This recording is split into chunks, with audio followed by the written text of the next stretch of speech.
준호야, 제가 불렀습니다. 준호가 고개를 들었어요. 나한테 할 말 없어? 무슨 말? 아픈 거, 병원 다니는 거. 준호의 얼굴이 굳었습니다. 눈을 크게 떴죠. 그걸 어떻게 해? 오늘 병원에서 봤어. 의사 선생님이랑 이야기하는 거. 준호가 아무 말도 하지 않았어요. 그냥 고개를 숙였습니다. 손을 꽉 쥐었죠. 미안해. 준호의 목소리가 작았습니다. 떨리고 있었어요. 그 일이 있기 전까지 제 삶은 너무 평범했어요. 자, 지금부터 무슨 일이 있었는지 들려드릴게요. 새벽 5시 30분. 알람이 울리기 전에 눈이 떠졌습니다. 벌써 10년째 그래요. 몸이 기억하는 시간이 있죠. 옆자리를 보니 준호는 벌써 일어나 있었어요. 이불이 반듯하게 개져 있었습니다. 부엌으로 나가니 준호가 식탁에 앉아 있더군요. 핸드폰을 보고 있었습니다. 화면빛이 그의 얼굴을 파랗게 물들이고 있었죠. 제가 들어가는 소리에도 고개를 들지 않았어요. 일찍 일어났네. 제 목소리에 준호가 화들짝 놀라며 핸드폰을 뒤집었습니다. 화면이 식탁에 닿는 소리가 작게 들렸어요. 응, 잠이 안 와서. 그렇게 말하고는 자리에서 일어났죠. 제 얼굴을 제대로 보지도 않고요. 그냥 스쳐 지나가듯 화장실로 들어갔습니다. 문이 닫히는 소리가 평소보다 조금 컸어요. 저는 냉장고 문을 열었습니다. 달걀, 시금치, 어제 남은 멸치볶음, 준호가 좋아하는 된장찌개를 끓일 재료들이 있었어요. 손이 저절로 움직였죠. 32년 동안 매일 아침 해온 일이었으니까요. 칼로 두부를 써는데 손끝이 미세하게 떨렸습니다. 왜 떨리는지 저도 잘 모르겠어요. 그냥 가슴 한쪽이 시린 것 같았죠. 아주 오래전부터 조금씩 차가워지고 있던 것 같은 느낌이었습니다. 준호가 화장실에서 나왔어요. 세수를 한 얼굴이 축축했습니다. 수건으로 얼굴을 닦으며 안방으로 들어갔죠. 저는 찌개를 끓이면서 그의 뒷모습을 봤어요. 예전보다 어깨가 좁아 보였습니다. 아니, 어쩌면 제가 그렇게 느끼고 싶었던 것일 수도 있어요. 국물이 끓기 시작했습니다. 보글보글 소리가 고요한 새벽을 채웠죠. 저는 국자로 거품을 걷어내면서 생각했어요. 언제부터였을까요? 우리 사이에 이렇게 말이 없어진 게. 식탁에 밥을 차렸습니다. 준호가 나와 앉았어요. 잘 먹겠습니다 하고 작게 말하더니 숟가락을 들었죠. 저도 마주 앉았습니다. 둘이서 밥을 먹는데 소리가 없었어요. 숟가락 부딪는 소리, 국 마시는 소리, 그것뿐이었습니다. 어제 회사에서 무슨 일 있었어? 제가 조심스럽게 물었습니다. 준호가 잠깐 손을 멈추더니 고개를 저었어요. 아니, 별일 없어. 요즘 늦게 들어오는 날이 많던데. 일이 좀 밀려서. 짧게 대답하고는 다시 밥을 먹었습니다. 더 이상 물을 수가 없었어요. 무언가 벽이 있는 것 같았죠. 제가 다가가려 하면 한 발짝 물러서는 것 같은 느낌이었습니다. 준호가 먼저 밥을 다 먹고 일어났어요. 먼저 갈게. 응, 조심해서 다녀와. 현관문이 닫혔습니다. 저는 혼자 남은 식탁을 바라봤어요.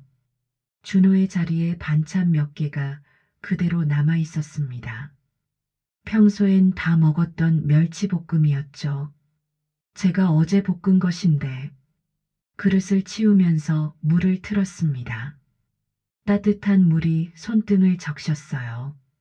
설거지를 하는데 창밖이 조금씩 밝아지고 있었죠. 아침이 오고 있었습니다. 그런데 왜인지 가슴속은 점점 어두워지는 것 같았어요. 낮 시간은 늘 비슷했습니다. 청소를 하고 빨래를 널고 장을 보러 갔다가 돌아왔어요. 마트에서 준호가 좋아하는 사과를 샀습니다. 조금 비싼 것으로요. 집에 와서 사과를 씻으면서 생각했죠. 준호가 이걸 먹어줄까? 요즘은 과일도 잘 안 먹더라고요. 오후 3시쯤 소파에 앉아 있었습니다. TV는 켜져 있었지만 무슨 내용인지 귀에 들어오지 않았어요. 핸드폰을 들었다 놨다를 반복했습니다. 준호한테 문자를 보낼까 하다가 그만뒀어요. 괜히 귀찮게 하는 것 같아서요. 결혼하고 32년을 이렇게 살았습니다. 준호는 밖에서 일하고 저는 집을 지켰죠. 아이들을 키우고 밥을 하고 그의 뒷바라지를 했어요. 그게 당연한 거라고 생각했습니다. 사랑이라고 믿었고요. 그런데 요즘은 자꾸만 의문이 들었어요. 내가 뭘 잘못한 걸까? 준호가 왜 저렇게 멀어지는 걸까? 제 잘못인 걸까요? 저녁 6시가 넘었습니다. 준호한테서 연락이 왔어요. 오늘 좀 늦을 것 같아. 먼저 먹어. 문자였습니다. 전화가 아니라 문자로요. 저는 답장을 보냈어요. 알았어. 몸조리 잘하고 읽음 표시가 떴습니다.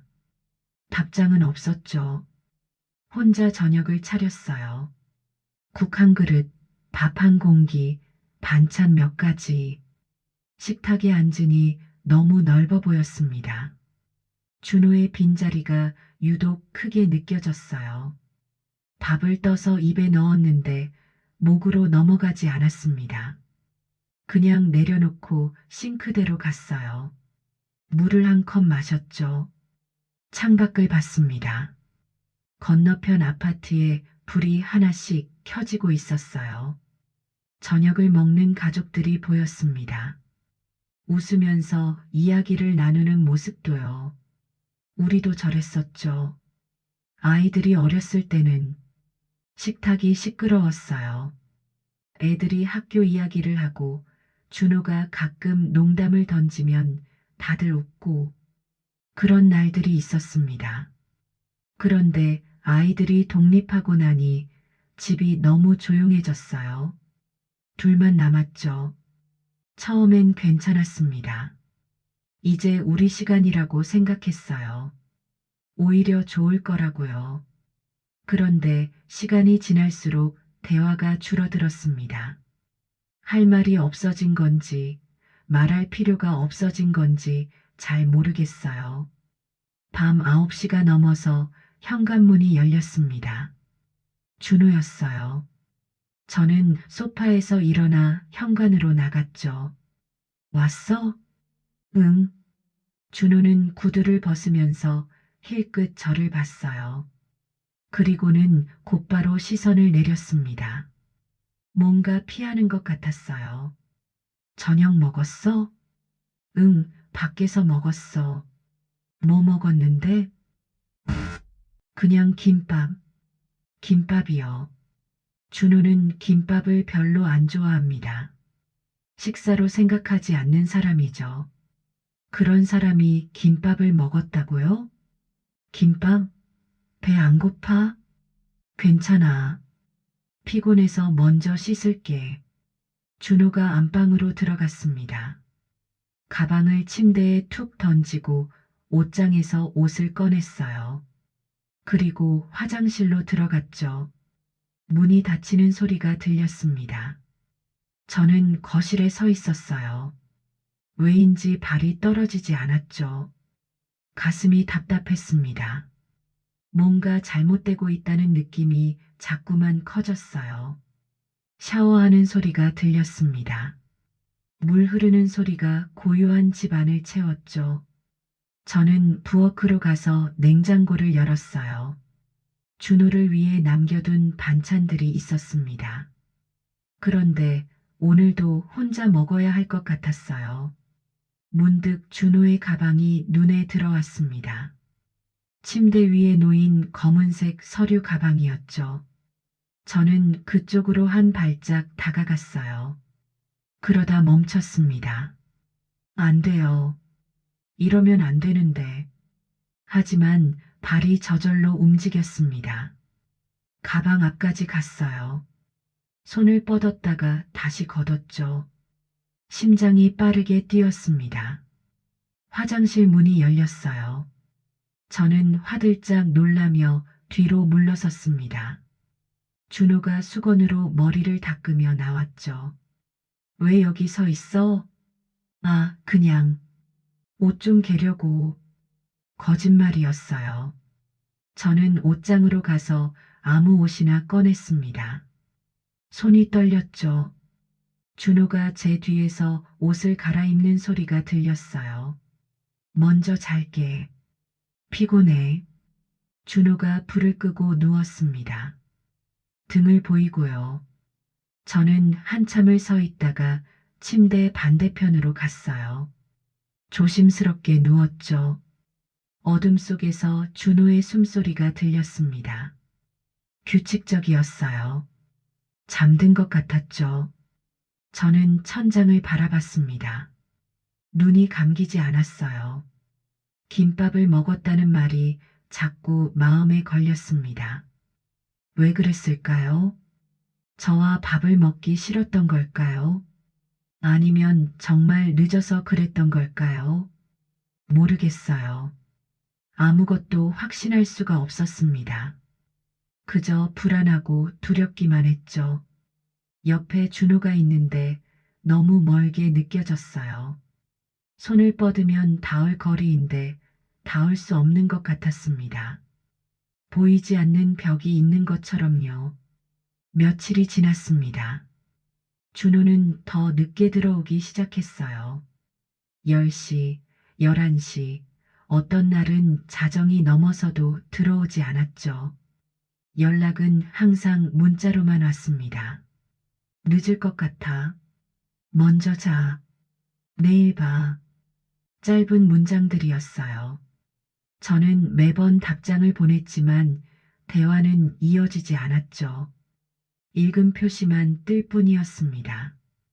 어느 날 저녁, 저는 준호의 서재에 들어갔어요. 청소를 하려고요. 먼지가 쌓인 책상을 닦고 바닥을 쓸었습니다. 그러다 책상 서랍이 조금 열려 있는 걸 봤어요. 손이 저절로 갔습니다. 서랍을 천천히 열었죠. 서류들이 가지런히 정리되어 있었어요. 회사 관련 문서들, 통장, 그리고 영수증 한 장. 병원 영수증이었습니다. 손이 떨렸어요. 영수증을 집어들었죠. 날짜는 일주일 전이었습니다. 항목에는 건강검진 추가 정밀검사라고 적혀 있었어요. 정밀검사요? 준호가 아픈 건가요? 아니면 다른 이유가 있는 걸까요? 갑자기 머릿속이 복잡해졌습니다. 온갖 생각이 스쳐 지나갔어요. 혹시 누군가를 만나고 있는 건 아닐까? 병원은 핑계고 다른 곳에 가는 건 아닐까? 아니에요. 그럴 리 없어요. 준호는 그런 사람이 아닙니다. 하지만 요즘 준호는 제가 아는 준호가 아닌 것 같았어요. 말수가 줄었고 저를 피했고 핸드폰을 숨겼죠. 이 모든 게 뭔가 숨기고 있다는 신호처럼 느껴졌습니다. 영수증을 다시 서랍에 넣었어요. 손이 계속 떨렸죠. 서재를 나와 거실 소파에 주저앉았습니다. 가슴이 답답했어요. 숨이 제대로 쉬어지지 않았죠. 그때 핸드폰이 울렸습니다. 준호였어요. 오늘도 늦을 것 같아. 저녁 먼저 먹어. 또 문자였습니다. 저는 핸드폰을 꽉 쥐었어요. 전화를 걸까 하다가 그만뒀죠. 물어봐야 솔직하게 말해줄 것 같지 않았으니까요. 알았어. 답장을 보내고 핸드폰을 내려놨습니다. 창밖을 봤어요. 해가 지고 있었죠. 하늘이 붉게 물들어 있었습니다. 아름다웠지만 슬펐어요. 왜인지 눈물이 날 것 같았죠. 저녁을 혼자 먹었습니다. 국을 한 숟가락 떠서 입에 넣었는데 아무 맛도 나지 않았어요. 그냥 기계적으로 삼켰죠. 밥 한 공기를 다 비우지도 못하고 일어났습니다. 설거지를 하는데 눈물이 났어요. 뚝뚝 떨어지는 눈물이 설거지 물에 섞였죠. 왜 우는지 저도 정확히 모르겠어요. 그냥 슬펐습니다. 너무 외로웠고요. 밤이 깊어졌습니다. 11시가 넘었는데도 준호는 들어오지 않았어요. 저는 침대에 누워 천장을 바라봤습니다. 시계 초침 소리가 유난히 크게 들렸죠. 자정이 지나서 현관문이 열렸습니다. 저는 눈을 감았어요. 자는 척했죠. 준호의 발소리가 조심스럽게 들렸습니다. 화장실로 가는 소리, 물 흐르는 소리, 그리고 침대에 눕는 소리. 준호가 누웠습니다. 제 등 뒤로요. 숨소리가 들렸어요. 저는 가만히 있었죠. 눈물이 또 흘렀습니다. 베개를 적셨어요. 이렇게 가까이 있는데 왜 이렇게 멀게 느껴질까요? 손만 뻗으면 닿을 수 있는데 닿을 수가 없었어요. 보이지 않는 무언가가 우리 사이를 가로막고 있었습니다. 준호의 숨소리가 규칙적으로 변했어요. 잠든 것 같았죠. 저는 조용히 몸을 돌려 그를 봤습니다. 어둠 속에서도 윤곽이 보였어요. 예전보다 야윈 것 같았습니다. 손을 뻗을까 했습니다. 그의 등에 손을 얹을까 했어요.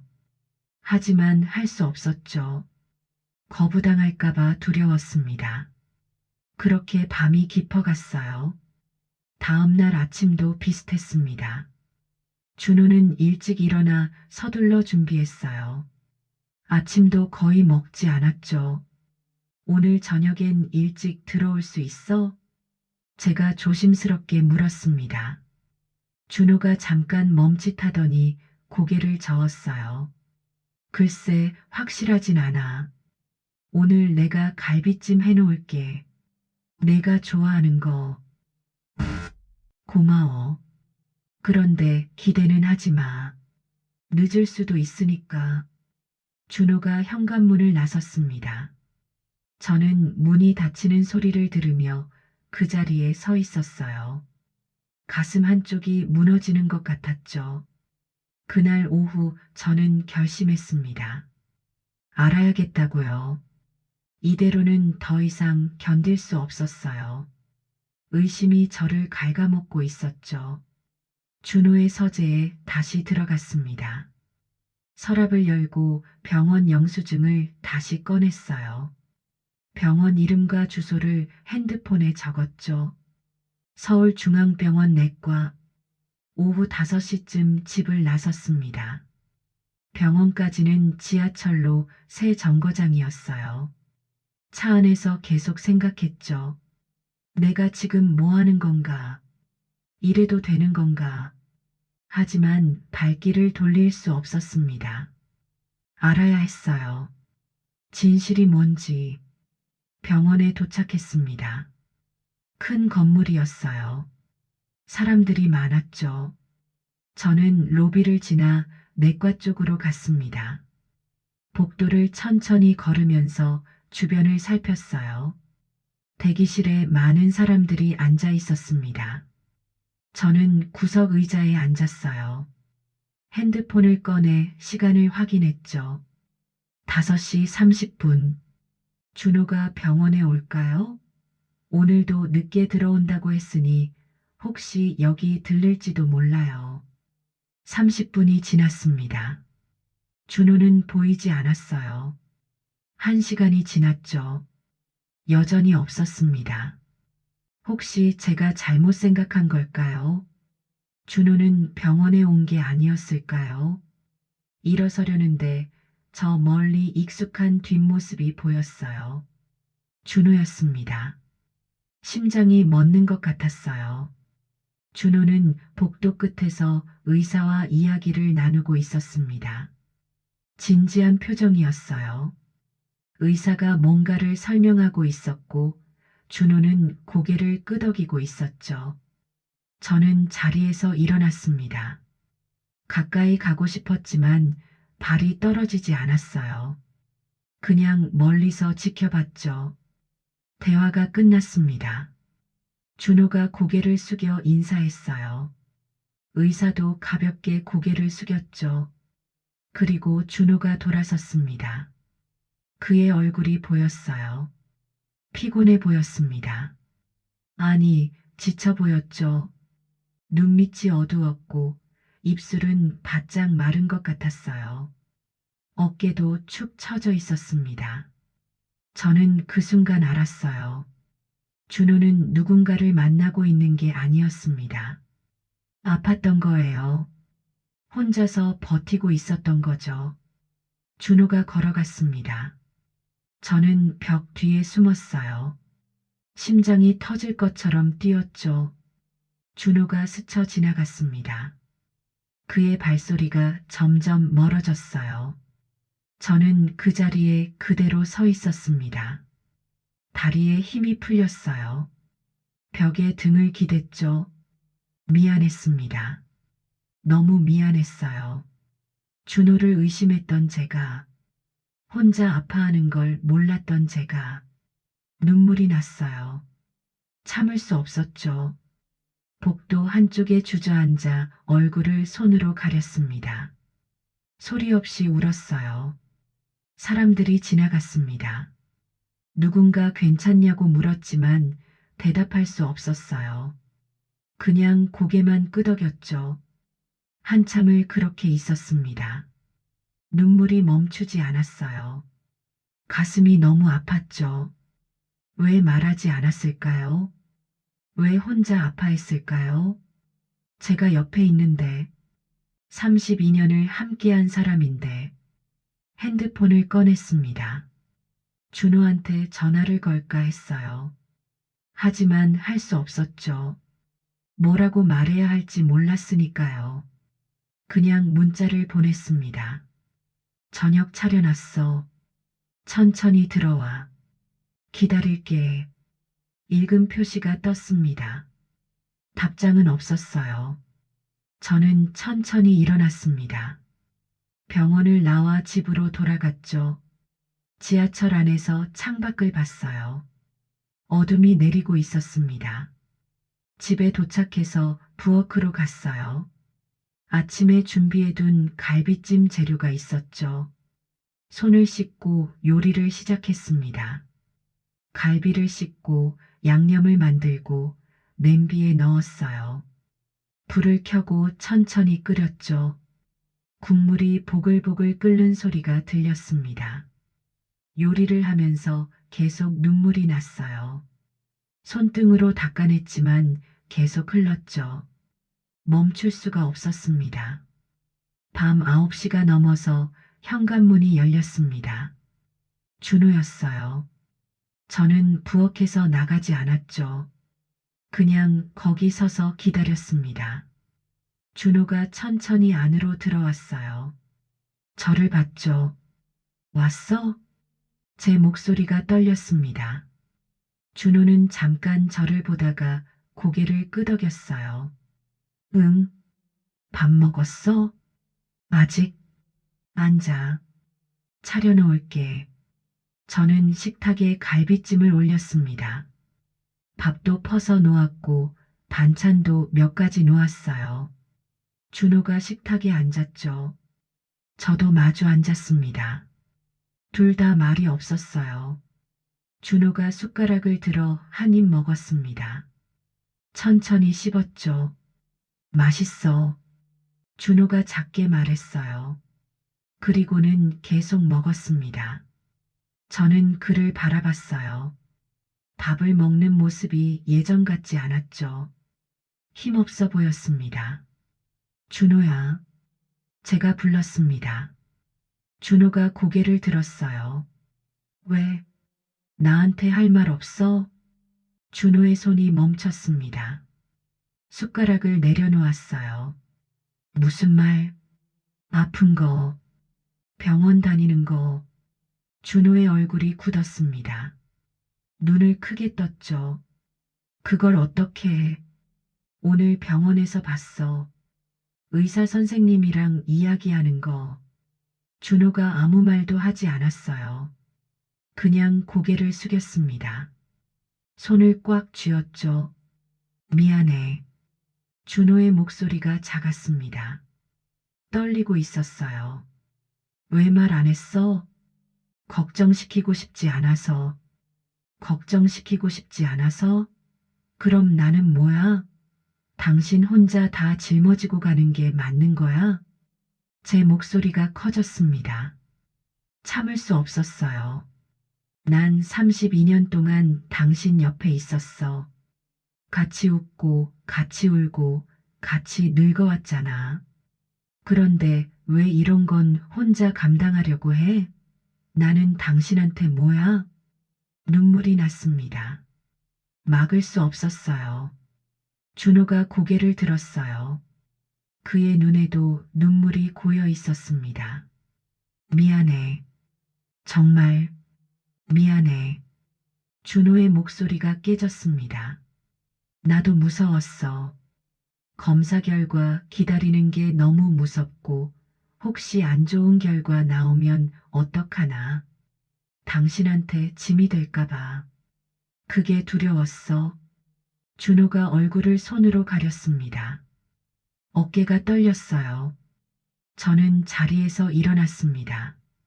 준호 옆으로 가서 그를 안았어요. 꽉 안았죠. 바보야. 우린 부부잖아. 짐이 아니라 함께 짊어지는 거지. 준호가 제 품에서 울었습니다. 소리내어 울었어요.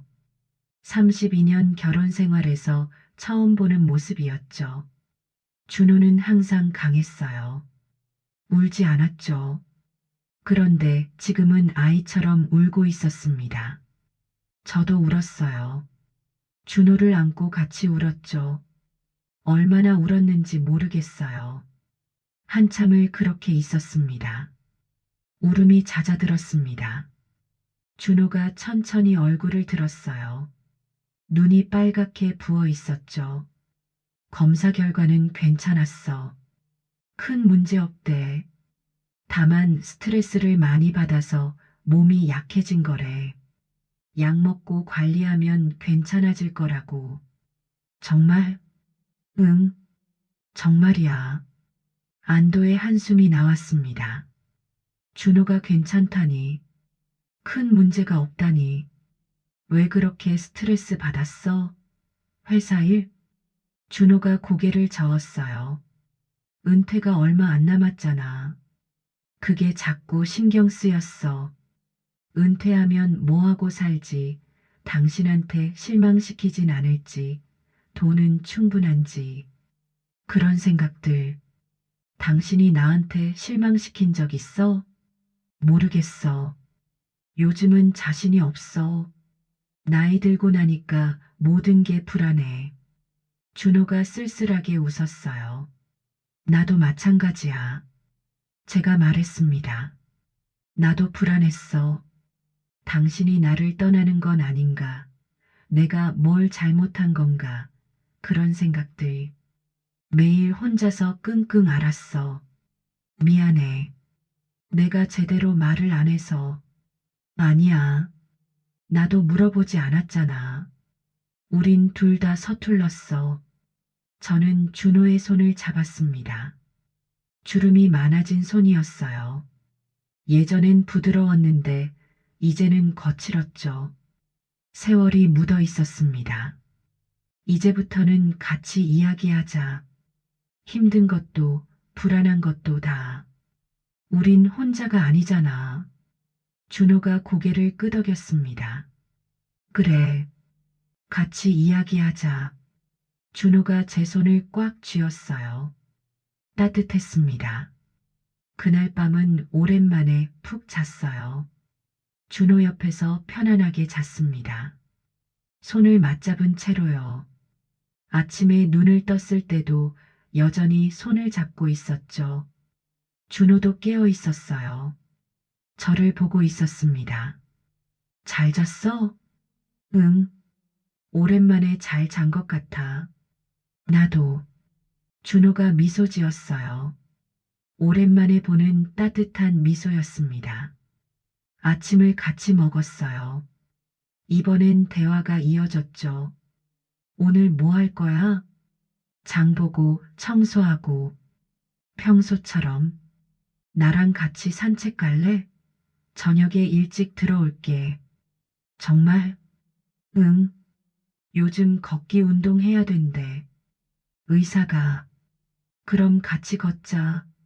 우리 동네 공원 한 바퀴 돌면 딱 좋아. 준호가 고개를 끄덕였어요. 좋아. 그렇게 하자. 준호가 출근하고 저는 집안일을 했어요. 그런데 이상했습니다. 똑같은 일을 하는데 기분이 달랐어요. 가벼웠죠. 마음이 한결 편했습니다. 창문을 열고 환기를 시켰어요. 시원한 바람이 들어왔죠. 커튼이 살랑살랑 흔들렸습니다. 햇살이 따뜻했어요. 오후에 시장에 갔습니다. 저녁 메뉴를 고민하다가 준호가 좋아하는 된장찌개 재료를 샀어요. 시금치도 한 단 샀고 두부도 샀죠. 집에 와서 천천히 준비했습니다. 저녁 6시쯤 준호한테서 문자가 왔어요. 곧 도착해. 기다려. 마음이 두근거렸습니다. 언제 이렇게 준호를 기다려본 게 얼마만인지 모르겠어요. 현관문이 열렸습니다. 준호가 들어왔어요. 예전보다 표정이 밝았습니다. 왔어? 응. 저녁 먹고 나갈까? 그래. 밥 차릴게. 식사를 같이 했어요.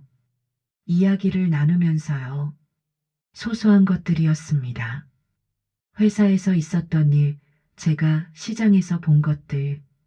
별것 아닌 이야기였지만 좋았어요. 이런 게 대화구나 싶었죠. 밥을 먹고 산책을 나갔습니다. 공원까지 천천히 걸었어요. 손을 잡고 걸었죠. 공원은 조용했습니다. 저녁이라 사람이 많지 않았어요. 가로등 불빛이 길을 비추고 있었죠. 요즘 이 시간이 좋더라. 준호가 말했습니다. 어떤 시간?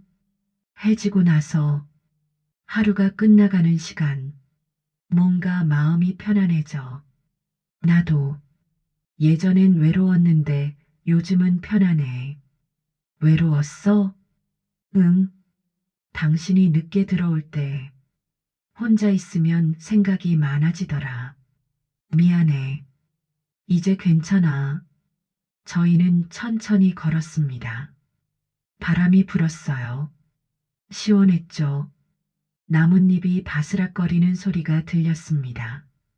벤치에 앉았어요. 준호가 제 손을 잡았죠. 고마워. 뭐가? 그냥 옆에 있어줘서. 나도 고마워. 떠나지 않아줘서. 준호가 웃었습니다. 어디 가겠어. 나 혼자선 못 살아. 나도.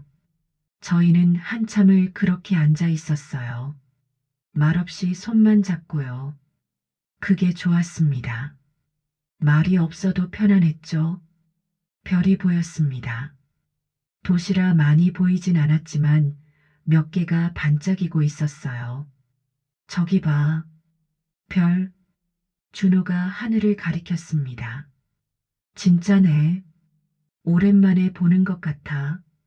요즘은 하늘 볼 시간이 없었으니까. 이제부터는 자주 보자. 그래. 자주 보자. 준호가 제 어깨에 머리를 기댔어요. 무게가 느껴졌죠. 따뜻했습니다. 서윤아, 응, 사랑해. 갑작스러운 말이었습니다. 준호는 사랑한다는 말을 자주 하지 않았거든요. 그런 준호가 먼저 말했어요. 눈물이 날 것 같았습니다. 나도 사랑해. 제가 대답했어요. 목소리가 떨렸죠. 많이. 나도 많이. 준호가 제 손을 더 꽉 쥐었습니다. 저도 꽉 잡았어요. 우리는 그렇게 오래 앉아 있었습니다. 밤이 깊어질 때까지요. 추운지도 몰랐어요. 그냥 옆에 있다는 것만으로 따뜻했으니까요. 시간은 계속 흘렀습니다. 준호는 매일 저녁 일찍 들어왔어요. 같이 저녁을 먹고 산책을 나갔죠. 이야기를 많이 나눴습니다. 사소한 것부터 깊은 것까지요. 어느 날 저녁 준호가 말했어요. 다음 달에 은퇴해. 벌써? 응. 시간이 되더라. 사실 좀 떨려. 뭐가? 은퇴하고 나서 뭐 할지. 막막해. 준호가 쓸쓸하게 웃었어요. 나도 처음엔 그랬어. 제가 말했습니다. 애들이 독립하고 나서 할 일이 없어진 것 같았거든. 그동안 애들 키우는 게 내 전부였는데 갑자기 비어버린 느낌이었어. 그래서 어떻게 했어? 그냥 하루하루 살았어. 새로운 걸 찾으려고 노력했고, 아직도 찾는 중이지만, 준호가 고개를 끄덕였습니다. 우리 같이 찾아보자. 뭘? 새로운 거. 둘이 같이 할 수 있는 거. 좋아. 같이 찾아보자. 그날 밤 우리는 침대에 누워 이야기를 나눴어요. 여행 가볼까? 준호가 말했습니다. 여행? 응. 예전에 가고 싶다고 했잖아. 제주도. 기억하고 있었어? 당연하지. 그때 여유가 없어서 못 갔잖아. 이제 가자. 시간 많으니까. 마음이 따뜻해졌어요. 좋아. 가자. 그리고 뭐 배울까 하고 있어. 뭘? 악기. 나 악기 배우고 싶었어. 기타 같은 거. 진짜?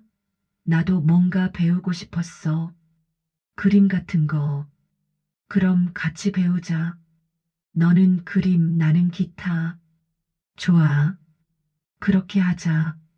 준호가 웃었습니다. 행복해 보였어요. 앞으로 할 게 많네. 응, 많아.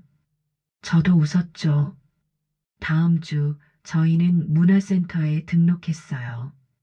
저는 수채화 수업을, 준호는 기타 수업을 신청했죠.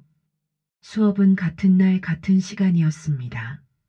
첫 수업 날 함께 나갔어요. 손을 잡고 걸었죠.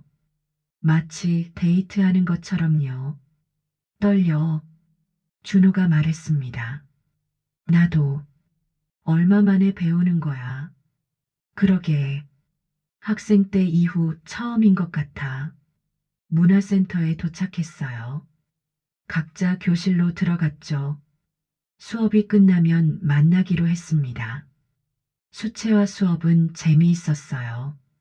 선생님이 친절하게 가르쳐 주셨고, 함께 수업 듣는 사람들도 다들 좋았죠. 처음 그린 그림은 서툴렀지만 뿌듯했습니다. 수업이 끝나고 나왔어요. 준호가 기다리고 있었습니다. 어땠어? 좋았어. 너는? 나도. 손가락이 아프긴 한데 재미있더라. 다행이다. 집으로 걸어가면서 오늘 배운 것들을 이야기했어요.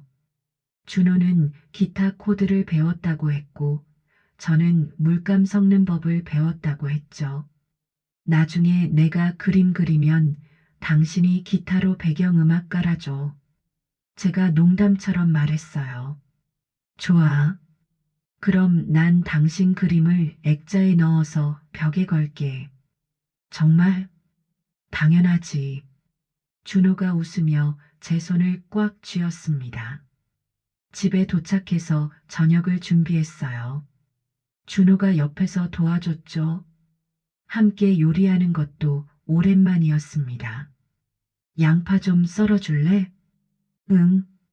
준호가 양파를 썰기 시작했어요. 서툴렀지만 열심히 했죠. 이렇게 하는 거 맞아? 응. 잘하네. 당신이 매일 하는 거 이제야 도와주네. 미안해. 괜찮아.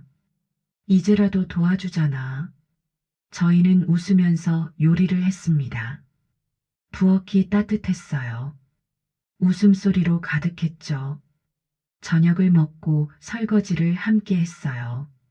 준호가 설거지를, 제가 행주지를 했습니다. 일이 금방 끝났죠. 둘이 하니까 빠르네. 그러게. 이제부터 계속 같이 하자. 그래. 저희는 소파에 앉아 TV를 봤어요. 준호가 제 어깨에 기댔습니다. 저는 준호의 머리를 쓰다듬어 줬죠. 행복해? 준호가 물었습니다. 응, 너무 행복해. 너는? 나도. 준호가 제 손을 잡았어요. 앞으로도 계속 이렇게 살자. 응, 계속 이렇게. 저희는 그렇게 TV를 보면서 시간을 보냈습니다. 특별한 일은 없었어요. 그냥 평범한 저녁이었죠. 하지만 그게 좋았습니다. 이런 평범함이 소중하다는 걸 이제 알았으니까요. 몇 달이 지났습니다. 준호는 은퇴를 했어요. 처음 며칠은 적응하느라 힘들어했지만 곧 익숙해졌죠. 매일 아침 저와 같이 일어나 산책을 나갔습니다. 그리고 문화센터 수업에 가거나 집에서 각자 취미 활동을 했어요. 저는 그림을 계속 그렸습니다. 실력이 늘었어요. 선생님이 칭찬도 해주셨죠. 제주도에 갔을 때 본 바다를 그렸습니다. 준호가 그걸 보고 액자에 넣어 거실에 걸어줬어요. 준호는 기타를 꽤 잘 치게 됐어요.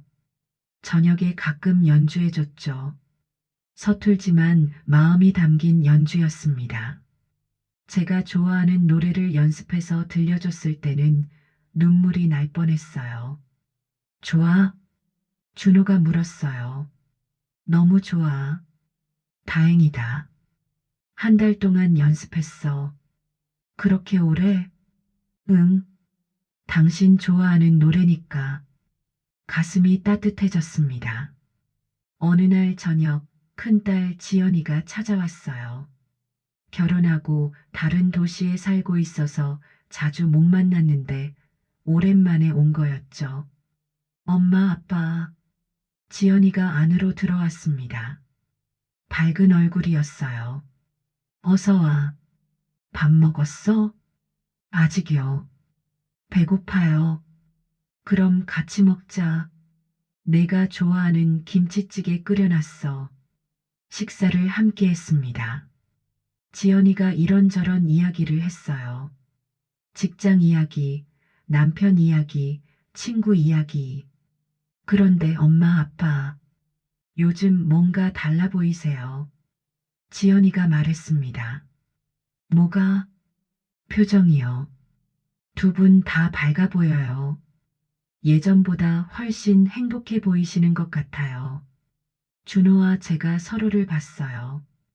그리고 웃었죠. 그래. 네. 진짜요. 뭔가 좋은 일 있으셨어요? 특별한 건 없어. 그냥 서로한테 좀 더 신경 쓰게 됐지. 제가 대답했습니다. 아, 그래서 그런가 봐요. 좋아 보여서 다행이에요.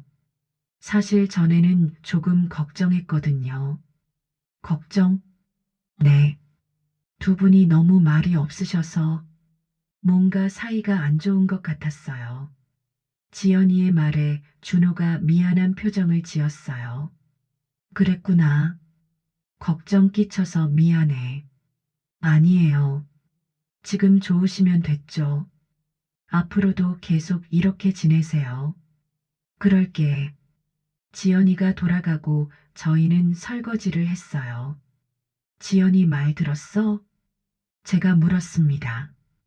응, 우리 정말 달라졌나 봐. 그런 것 같아. 좋은 쪽으로. 응, 좋은 쪽으로. 저희는 미소 지었어요. 그날 밤 침대에 누워 준호가 말했습니다. 서윤아, 응? 그때 병원에서 날 따라온 거 고마워. 갑자기 그 이야기를 왜?